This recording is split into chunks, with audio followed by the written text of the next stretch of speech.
नमस्कार। आज मैं फिर आपके सामने अपराध की एक और घटना लेकर आया हूं। आज के अपराध की घटना हालिया है, हाल फिलहाल की है। प्रदेश वही अपना उत्तर प्रदेश, जिला सुल्तानपुर, थाना मोतीगर और गांव है डडवा कला। तारीख थी 17 नवंबर 2023। थाना मोतीगर पर सूचना मिली शाम को करीब 6 बजे कि गांव के पूर्व बीडीसी, ब्लॉक डेवलपमेंट काउंसिल के जो मेंबर होते हैं, इलेक्टेड मेंबर होते हैं, कि गांव के पूर्व बीडीसी पंकज यादव की पत्नी ने आत्महत्या कर ली है। चूंकि बीडीसी गांव के लेवल पे ग्राम प्रधान, बीडीसी और जो इस तरह के प्रधानी के चुनाव के प्रोडक्ट होते हैं, ये बड़े चिर परिचित भी होते हैं और इन पर लोगों की निगाह भी होती है। जो इनके सपोर्टर्स होते हैं उनकी भी, जो विरोधी होते हैं उनकी भी। गांव में फौरन भीड़ इकट्ठा हो गई। पुलिस मौके पर पहुंची और पुलिस ने देखा कि उसको एक महिला, जिसको पंकज यादव की पत्नी बताया गया, उसका नाम रंजना यादव था, उम्र करीब 27 साल, वो पंखे पर लटकी हुई थी। पुलिस की उपस्थिति में उसे नीचे उतारा गया।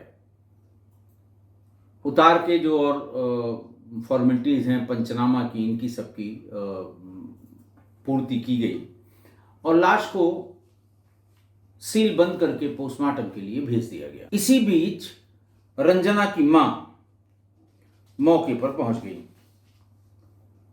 रंजना की मां प्रभावती वो मौके पर पहुंच गई और उनके साथ रंजना की 2 साल की बच्ची रिया भी थी। रिया भी बुरी तरह रो रही थी और रंजना की मां प्रभावती भी बुरी तरह रो रही थी। जो वहां उपस्थित सीनियर पुलिस वाले थे, उनसे प्रभावती ने कहा कि साहब, थाने पर ले चल के इस बच्ची से बात कर लीजिए। पुलिस वालों ने कहा कि यही बात कर लेते हैं। बोले नहीं, डर गई है, वर्दी देख के वैसे भी डर रही है, एकांत में आप इससे अकेले में बात कर लीजिए। इस बीच में पंकज यादव और उनके माँ बाप ने, उन्होंने कहा कि नहीं, तो अभी हम बच्ची के माँ की अभी मृत्यु हुई, हम किसको कहीं नहीं जाने देंगे। तभी पुलिस वालों को दाल में कुछ काला नजर आया। हालांकि पंचनामा करते वक्त भी संशय हुआ था, शंका हुई थी पुलिस वालों को, क्योंकि उसके शरीर पर चोट के निशान थे। बहरहाल पुलिस अपने साथ बच्ची, यानी मृतका की छोटी बच्ची रिया और मृतका की नानी प्रभावती, इनको लेकर पुलिस थाने पर आई। महिला कांस्टेबल्स, महिला सब इंस्पेक्टर, उनको कहा गया कि सादे में बच्ची को कहीं बिठा के इसको टॉफी, चॉकलेट सब खिला के इससे पूछो कि इसने अपनी नानी को क्या बताया। थोड़ी देर में बच्ची को कंफर्टेबल करने के बाद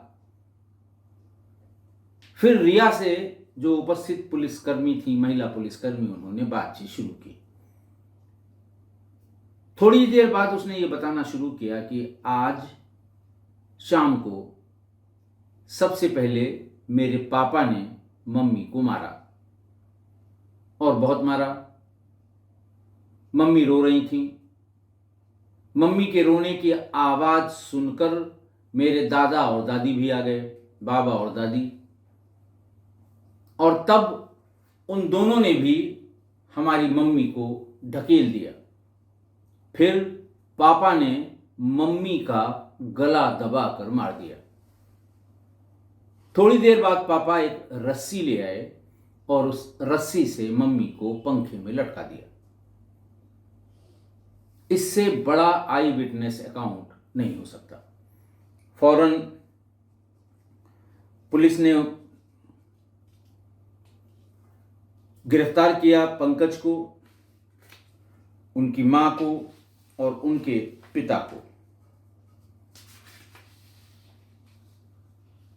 चारों को गिरफ्तार करके पति, सास ससुर और देवर को भी, क्योंकि देवर भी उस समय मौजूद था। हालांकि देवर के बारे में रिया ने कोई विशेष बात नहीं बताई थी, लेकिन वो मौजूद था। और जब पुलिस मौके पर पहुंचकर पंकज से पूछताछ कर रही थी तो वो भी मौजूद था। और पंकज ये बता रहा था कि किसी बात पर बहुत नाराज हो गई थी और उसने अपने आप को फांसी के फंदे पर लटका लिया। जब तक हम पहुंचते तब तक उसकी जान निकल गई थी। मैंने पुलिस को इत्तला करना उचित समझा। मैंने सोचा पुलिस आ जाएगी और तभी इसको उतारा जाए, क्योंकि शरीर ठंडा पड़ गया था। छूकर हम लोगों ने देखा नाड़ी चल नहीं रही थी, जीभ बाहर लटक गई थी, गर्दन ऊपर की तरफ खिंच गई थी और बहुत ज़्यादा खिंच गई थी। जिस समय पंकज ये बात बता रहा था, ठीक ऐसी ही बात उसकी माँ और बाप ने भी बताई। देवर ने साफ मना कर दिया कि मैं मौके पर था। उसने कहा मैं बाहर था। क्योंकि उसने मामले को छिपाया, सही बात नहीं बताई, झूठ बोला, इसलिए इस साजिश में उसको शामिल माना गया और उसे भी गिरफ्तार करके जेल भेज दिया गया। अब इसमें इंपॉर्टेंट बात ये थी कि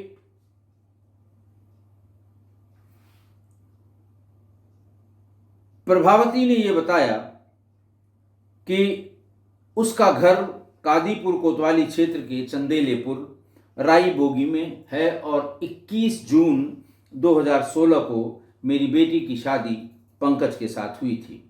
रंजना की 2 बेटियां हैं। बड़ी बेटी आर्या जो अपनी नानी के घर रहती है और दूसरी छोटी बेटी रिया, वो अभी 2 साल की है, जो इसी घर में रहती है। प्रभावती ने यह आरोप लगाया कि मेरा दामाद पंकज हर रोज मेरी बेटी को मारता था। वो कहता था कि अपने घर से रुपए लेकर आओ, मुझे रुपए चाहिए।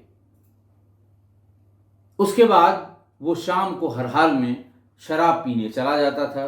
रात में जब शराब पीकर लौट कर आता था तो उसके बाद वो फिर मारपीट शुरू करता था रंजना से।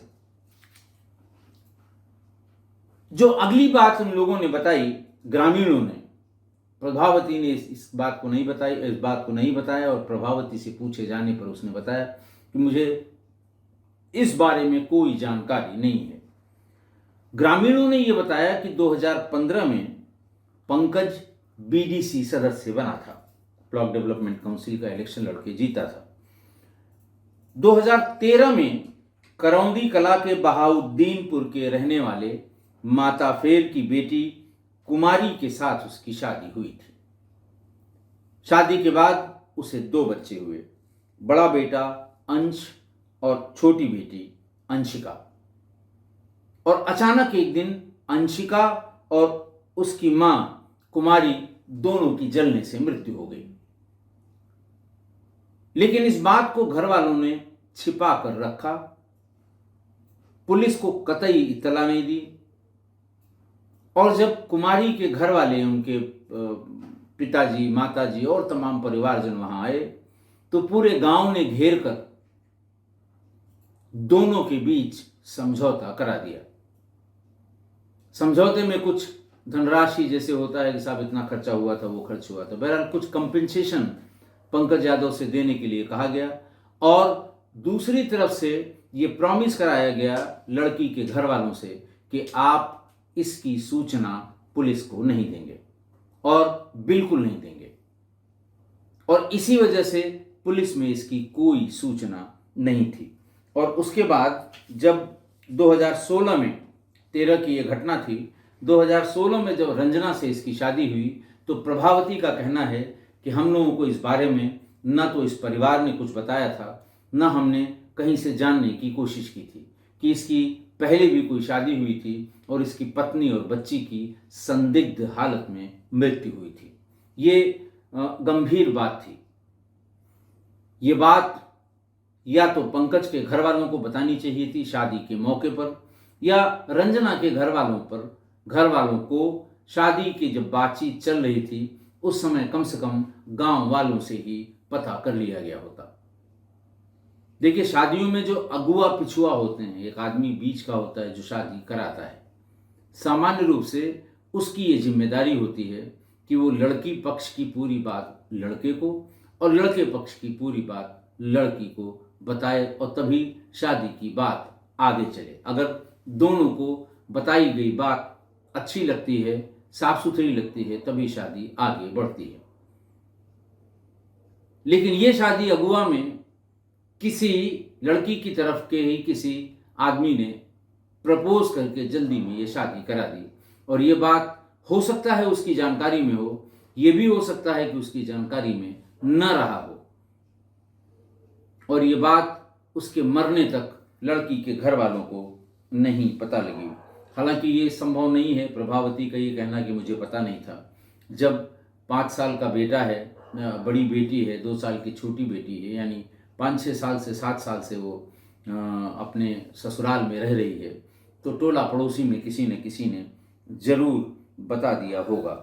ऐसा नहीं हो सकता कि उसको इस बात का पता ही न रहा हो। बहरहाल पोस्टमार्टम हुआ और पोस्टमार्टम में cause of death due to strangulation आया और एंटीमॉर्टम इंजरीज बहुत ज़्यादा शरीर पर छोटी छोटी आई। इसके अलावा जो हाफ सर्किल का निशान फंदा लगाने से या फांसी पर झूल जाने से आता है, वो पोस्टमार्टम था, वो एंटीमॉर्टम नहीं था। यानी मरने के बाद वो चोट के निशान थे, जिससे ये साबित होता है स्ट्रेंगुलेट करके मारा गया और फिर उसको एक फंदे से फंदा बना के और पंखे पर लटकाया गया। बातचीत जब और आगे बढ़ी तब ये पता लगा कि पंकज को किसी वजह से इस बात पर शक हो गया कि उसकी पत्नी का उसके भाई के साथ कुछ संबंध है। उसका ट्रकों के चलने चलाने का उसका सिलसिला था, गाड़ियां थी, वो चलवाता था, लंबी दूरी तक जाता था और अक्सर वो घर के बाहर रहा करता था। लेकिन उसको ये शंका हो गई, ये सिर्फ शंका ही थी। उसने एक दिन रंजना से कहा कि तुम और बच्चे ये दोनों हमारे साथ चलो, रहो, हम कुछ दिन चंडीगढ़ में रहेंगे, हमारे व्यवसाय का ज़्यादा हिस्सा चंडीगढ़ और पंजाब से ही संबंधित है। वो अपने साथ उसको ले गया। करीब 8 महीने या 10 महीने ये दोनों वहीं पर साथ साथ रहे। फिर अचानक 8-10 महीने बाद वो उसको लाकर यहाँ छोड़ गया, फिर पंजाब गया और 15-20 दिन बाद फिर लौटकर घर आ गया।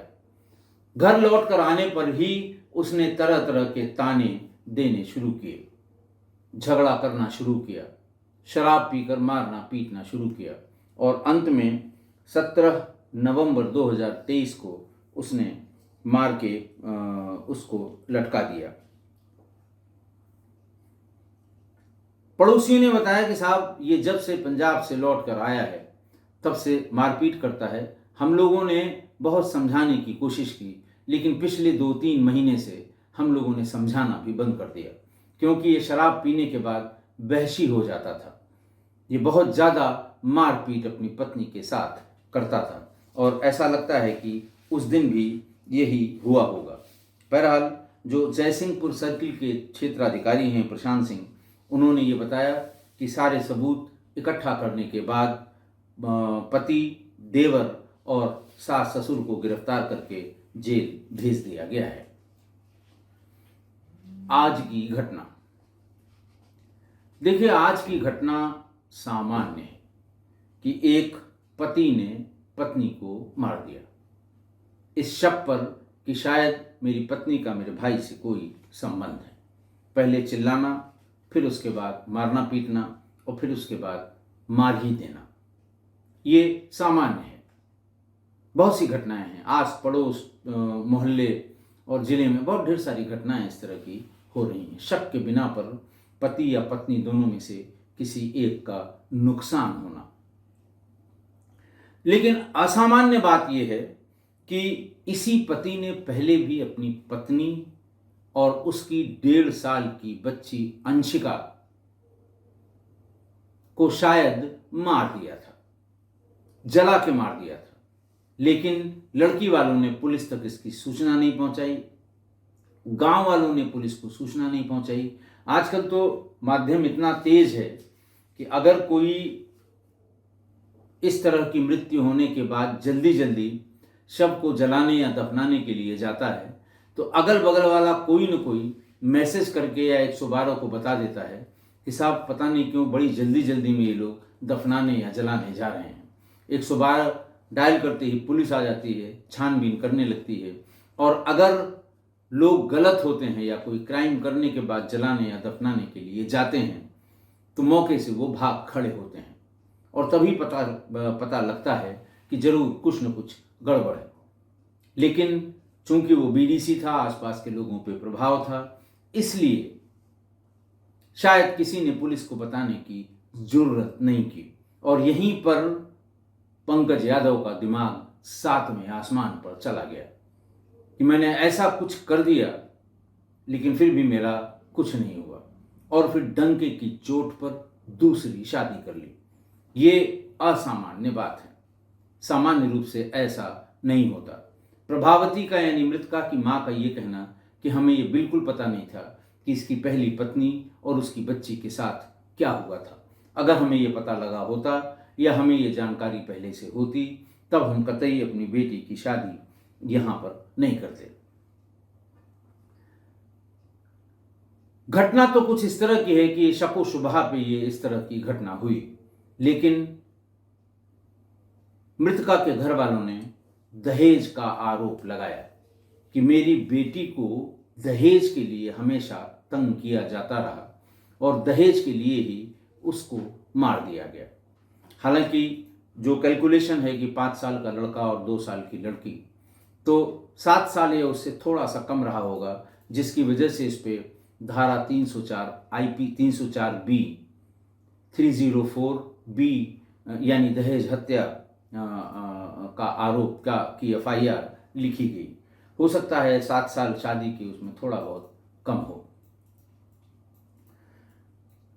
तो इसलिए कि जो ये दहेज की बात कही गई है कि दहेज की वजह से ऐसा हुआ, इस पर मैं कोई टिप्पणी नहीं करूंगा। इसके बारे में मेरा बड़ा खराब एक्सपीरियंस है अपने पूरे सर्विस में, अपनी पूरी सेवा काल में। इसलिए मैं टिप्पणी नहीं करना चाहता क्योंकि ससुराल में जब भी बहू के साथ ये घटना होती है तब घर वालों पर यानी ससुराल वालों पे दहेज के लिए मारने का ही आरोप लगाया जाता है। शादी के 7 साल के भीतर अगर किसी भी तरह के एक्सीडेंट से हुई या परेशान करने से हुई या वाकई सताने से हुई, मारने पीटने से हुई, ताना मारने से हुई, दहेज कम लाने से हुई, लेकिन आरोप जो लगाया जाएगा FIR में वो दहेज के लिए हत्या करने का ही आरोप लगाया जाएगा। लेकिन कुल अगर टोटल मामले देखें दहेज हत्या के तो इसमें 80% आरोप या 80% केसेस में यह आरोप गलत होते हैं। इसलिए क्योंकि 70-80% के आसपास ही नामजदगियां गलत होती हैं। हो सकता है पति पैसे के लिए तंग कर रहा हो सकता है ससुर ने यह कहा हो कि तुम कुछ नहीं ले आई, अगर तुम इतना पैसा ले आए होती तो फला कमरा हम बनवा देते, ऐसा हो सकता है। लेकिन अगर बहू के साथ कोई घटना हो जाएगी तो सास, ससुर, पति, देवर, छोटी ननद, बड़ी ननद, भौजाई, ये सब नामजद होंगे, किसी से इसका मतलब हो या ना हो। अगर उस मौत के जिम्मेदार अकेला पति है मान लिया, लेकिन जेल सबको जाना होगा क्योंकि लड़की के मरते ही या बहू के मरते ही मायके वाले पूरे परिवार को लिखाएंगे। मैं कोई ये अतिशयोक्ति नहीं कह रहा हूं। आप आसपास नजर डालें, देखें कि किन किन के यहां किनको किनको लिखाया गया दहेज हत्या में। और इसके पीछे देखिए एक बड़ा मनोवैज्ञानिक कारण है किसी भी लड़की के ससुराल वालों से मायके वालों के संबंध लड़की की वजह से होते हैं। लड़की वहाँ गई तो उसके सास हैं, ससुर हैं, पति हैं, देवर हैं, ननद हैं, इन सब का जो संबंध लड़की के मायके वालों से, सिर्फ लड़की के, चूंकि उन्होंने लड़की शादी करके वहाँ भेजी है इसलिए उनसे रिश्ता हुआ, इसीलिए उनसे संबंध हुआ। और जब एक बार लड़की ही नहीं रही इस दुनिया में तो किसी का कोई मोह नहीं रह जाता, इसीलिए वो बेमुरव्वत होके सबके खिलाफ एफआईआर लिखाते हैं। चाहे ननद 9-10 साल की हो और चाहे सास 85-90 साल की हो, एफआईआर में नामजद होती है जब भी लड़की की मृत्यु हो।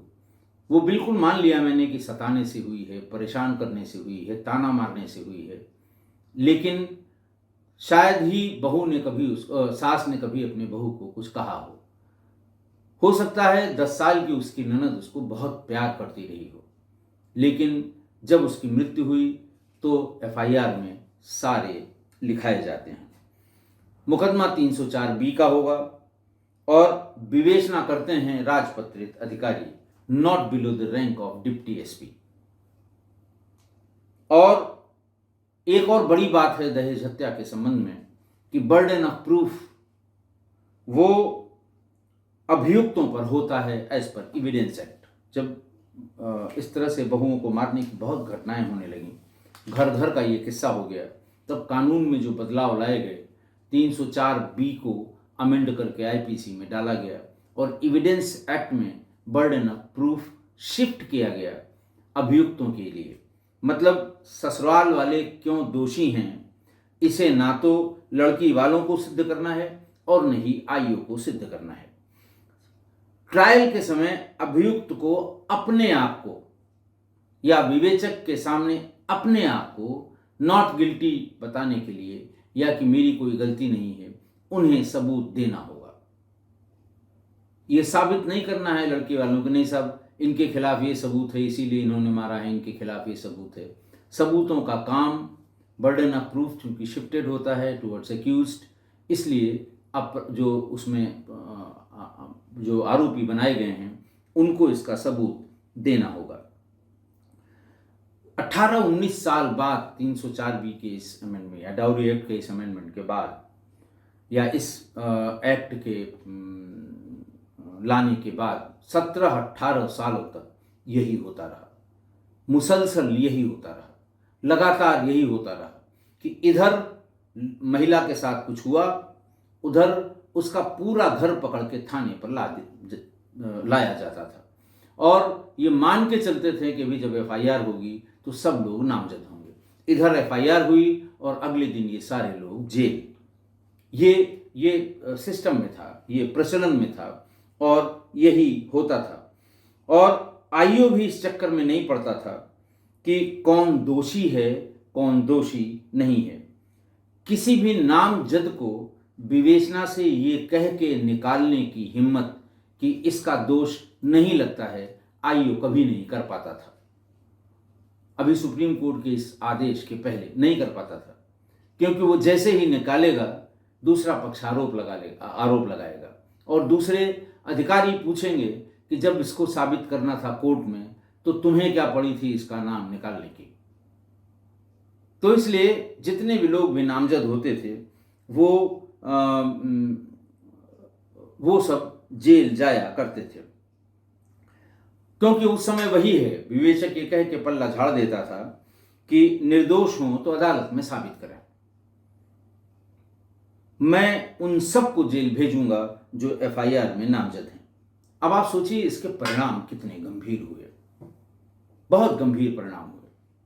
जब मैं जिलों में एसपी या एसएसपी इंचार्ज था तो सुप्रीम कोर्ट के निर्देश के क्रम में प्रत्येक डिस्ट्रिक्ट एसपी, डीएम, डिस्ट्रिक्ट जज और सीजीएम को हर 3 महीने पे जेलों की विजिट करनी होती है, जिसमें मुख्य रूप से उनको दिए जाने वाले खाने के बारे में कोई शिकायत तो नहीं कर रहा है, उनको दी जाने वाली सुविधाओं के बारे में, कोई बहुत दिन से जेल में पड़ा हुआ उसकी सिर्फ जमानत नहीं हो पा रही है तो ये पूरी लिस्ट बना के तैयार करके सीजीएम साहब ले जाते हैं। अगर और बैरक में जाके लोगों से पूछताछ करते हैं कि किसी को कुछ कहना तो नहीं है।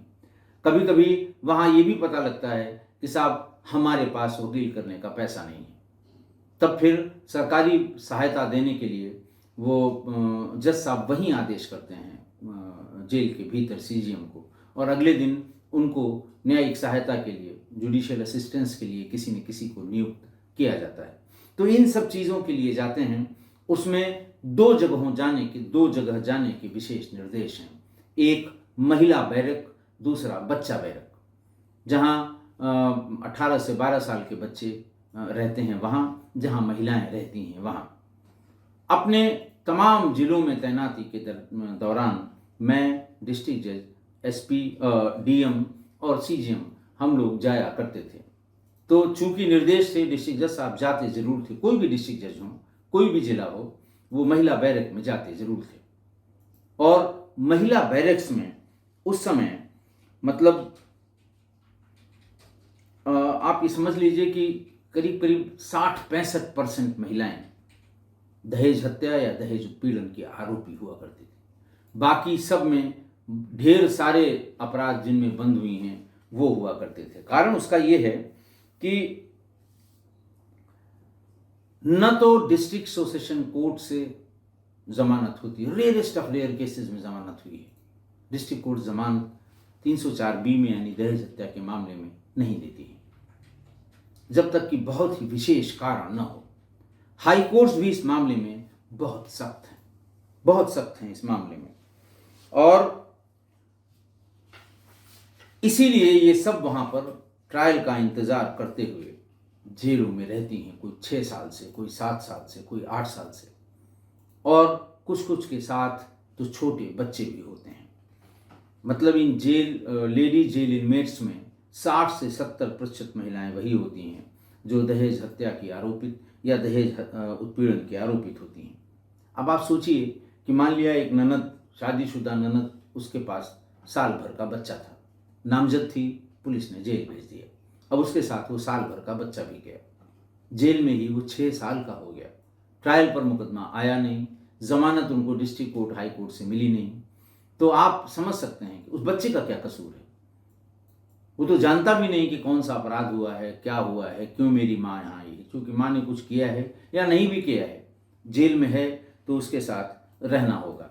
एक चीज़ और बड़ी कॉमन हम लोगों ने ऑब्जर्व की जेलों की महिला बैरक में जाने के बाद, कि जो वास्तव में अपराधी हैं, जिन्होंने अपनी बहुओं को मारा है, जलाया है, या जिसको कहते हैं प्रताड़ित किया है, उसने प्रताड़ना से आज ही जाकर आत्महत्या कर ली है, बातचीत में उनके चेहरे पे कभी शिकन नहीं देखी हम लोगों ने। जितनी सवाल आप पूछेंगे सबका तत्परता से जवाब देंगे। लेकिन ऐसी महिलाएं जो किसी और वजह से, यानी वो शामिल नहीं थी लेकिन एफआईआर में लिखाए जाने की वजह से या उनकी मौजूदगी होने की वजह से, घटना से कोई मतलब नहीं लेकिन घर में मौजूद थी और जेल में है, तो वो जैसे ही डिस्ट्रिक्ट जज और सीजीएम को देखती थी फूट फूट कर रोती थी। जुडिशियल सर्विसेज के जो लोग भी, बहुत से लोग हमारे इस कार्यक्रम के सब्सक्राइबर हैं, वो जानते होंगे कि नज़रों से परख में आ जाता है। जब महीने दर महीने यानी हर तीसरे महीने हम लोग जाते थे तो लौटते थे, तब ये कहते थे देखिए ये बिल्कुल सही बात है, इसके चेहरे पे कोई शिकन नहीं है। लेकिन जो रोती थी, बहुत फूट फूट कर रोती थी, उनको सुनकर ज़रूर थोड़ी सी तकलीफ होती थी जब वो बताती थी कि साहब मेरा कोई लेना देना नहीं, मैं तो जिस समय ये कांड हुआ है उस समय मैं तो अपने ससुराल में 500 किलोमीटर दूर थी, लेकिन तमाम आरोप मेरे ऊपर लग गए और मैं जेल में हूँ, पिछले 5 साल से जेल में हूँ। तो इसलिए मैं इसका लब्बो लवाब मैं यही कहूँगा कि शादी के 7 साल के भीतर ऐसी कोई अनहोनी न होने दें। पूरी कोशिश करें कि इस तरह की कोई अनहोनी न हो। घर में अगर कोई फप्तियाँ कस रहा है, घर में अगर कोई ताने मार रहा है, तो आप मना करें और अपनी पत्नी के साथ इस मामले में साथ रहें, ताकि उसको ये न लगे कि वो अकेली है। कहने का मतलब ये कि अपनी तरफ से बचाव के सारे साधन आप रखें कि ये इस तरह की अनहोनी आपके घर में न हो। लेकिन कभी कभी इसके उल्टा भी होता है कि लड़ाई झगड़ा आते ही शुरू हुआ और फिर एक दिन उसने कहा कि मैं लटक जाऊंगी, पूरे परिवार को जेल भिजवाऊंगी, मैं लिख कर जाऊंगी। इस तरह की धमकियां भी दी जाती हैं। आप मतलब कोई महिला हमारी जो सब्सक्राइबर हैं इसको कतई अन्यथा न लें, ये सही है और बिल्कुल सही है। अगर कोई इस तरह का आचरण और बर्ताव जानबूझकर कर रहा है, डरा रहा है या अपना काम कराने के लिए ऐसा कर रहा है, तो लड़की के घर वालों को इसकी सूचना किसी न किसी माध्यम से जरूर दे दें। हालांकि ये जानने पर कि मेरे मायके वालों को बताया गया है वो और परेशान करेगी, लेकिन सूचना जरूर दे दें। जो भी माध्यम हो, मैसेज के माध्यम से, चिट्ठी के माध्यम से, फ़ोन के माध्यम से, और आपने उनको अवगत कराया था इसकी सूचना अपने पास रखें। मैसेज किया है तो उसको सेव करके रखें, उनका जवाब आया है तो वो भी सेव करके रखें, क्योंकि कल को अगर आपके साथ इस तरह की अनहोनी होगी कि आपका कोई लेना देना नहीं है, तो फिर आप अपनी बात कह सकते हैं कि साहब ये ऐसा ऐसा हुआ था और मैंने घर वालों को, इनके घर वालों को, अपने घर वालों को, अपने रिश्तेदारों को ये बता दिया था। तो शायद आपके ऊपर कुछ कानूनन रहम की जा सके, लेकिन आप सिर्फ हवा में कहते रहेंगे, कोई नहीं सुनता, कोई मानने को तैयार नहीं होता, और आपको ऐसा लगता है कि ये हद ही हो गई है, अब ये किसी दिन हम फंसेंगे बिना अपनी कोई गलती के। तो तमाम वेबसाइट हैं पुलिस की, आप अपनी बात को वहाँ सिर्फ सूचनार्थ, क्योंकि अगर आप एफआईआर कराएंगे तो फिर तो मतलब आप समझ लीजिए क्या होना है, फिर आपके खिलाफ भी एफआईआर होगी, तब आप जेल जाएंगे। तो सिर्फ सूचना के लिए, ताकि अगर कभी ऐसी बात होती है तो आप अपने लिए बात कह सकें। एलिबी क्रिएट करके या ये कह लें कि पेशबंदी में ऐसा मत करिए कि आप परेशान भी कर रहे हैं और पेशबंदी कर रहे हैं कि साहब देखिए मेरे साथ ऐसा हो सकता है। अल्टीमेटली सच्चाई बिल्कुल सामने आ जाएगी, किसी को मुगालता नहीं होना चाहिए। 900 से ऊपर मैंने एपिसोड सुनाए हैं क्राइम के, सत्य घटनाओं के, सच्ची बातों के, मौके की घटनाओं के। बहुत कम ऐसी बातें हैं जो पुलिस की नजरों से भी छिपी रहीं, चालाकी की वजह से। चालाकी सबसे पहले पकड़ में आ जाती है। पर सबके बाद भी मैं बिल्कुल यही कहूंगा अपने किस्सागोई परिवार के लोगों से कि सबसे सीधा तरीका है कि किसी भी तरह ऐसी किसी बात से बचें, चाहे आपको कुछ सहन ही करना पड़े। ऐसा मैं ससुराल में रहने वाले बाकी लोगों के लिए कहूंगा। बिल्कुल अपनी तरफ से बचें, अपनी तरफ से कभी इनिशिएट मत करें। आप ये भी देखिए कि जो लड़की आई है, आप तो 10 लोग हैं, एक साथ रह रहे हैं और सब जन्म जन्मांतर से रह रहे हैं। वो लड़की एकदम नए परिवेश में आई है, अपना सब कुछ छोड़ के आई है, माँ बाप, घर द्वार, उसके पास जो भी सुख सुविधा सब छोड़ के आपके पास आई है, और वो बिल्कुल जैसे विदेश जैसा है। अगर आपको वो सिचुएशन आप उसको नहीं प्रदान करेंगे कि वो इसको भी घर जैसा समझे, तो ये झगड़ा होना निश्चित है। तो इसलिए प्राइमरी जिम्मेदारी आपकी है कि उसको कंफर्ट जोन दें। हो सकता है आपको कुछ तकलीफ हो ऐसा करने में, लेकिन देना ही होगा।